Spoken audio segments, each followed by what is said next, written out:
সুপ্রিয় দর্শক মণ্ডলী, আসসালামু আলাইকুম। আজকে আমি টমেটো সস বানাবো। এর জন্য বাজার থেকে 2 কেজি টমেটো নিয়ে এসেছি।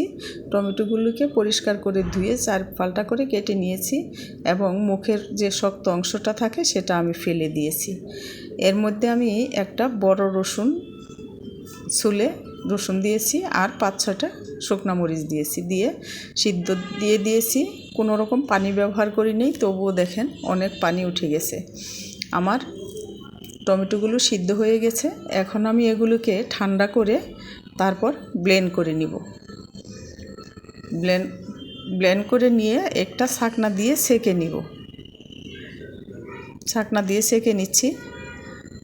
ছাঁকনা দিয়ে সেঁকে নিয়ে তারপর চুলাতে একটা প্যান বসিয়ে এর মধ্যে আমি ফোড়ন দিব। সয়াবিন তেল দিব, 3-4টে তেজপাতা দিব, 2 টুকরা দারচিনি দিব, 4টে এলাচ দিব, আর দিব অল্প পরিমাণে একটু চিলি ফ্লেক্স দিয়ে তারপর একটু নাড়াচাড়ি করে আমি সেই টমেটোর জুসটা ঢেলে দিব, দিয়ে নাড়াচাড়ি করতে থাকবো। আপনাদের একটু যদি ভালো লাগে আমার চ্যানেলটা সাবস্ক্রাইব করার অনুরোধ রইল। এটি অনবরত নাড়তে থাকতে হবে, না হলে নিচে লেগে যাবে। দেখেন, এখন আমি পরিমাণ মতো লবণ দিয়ে দিব, তারপর দিব 1 কাপ চিনি। চিনিটা আপনাদের ইচ্ছা মতো দিবেন, যে যেরকম মিষ্টি পছন্দ করেন। সব শেষে দিয়ে দিব এর মধ্যে ভিনিগার আর একটু ফুড কালার দিয়ে।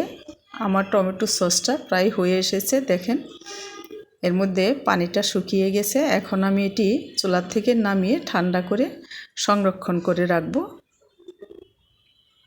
অনেক দিন যাবত এটি সংরক্ষণ করে রাখা যায়। কেমন লাগলো আমার আজকের ভিডিও? ভালো লাগলে লাইক, কমেন্ট, শেয়ার প্লিজ। ধন্যবাদ।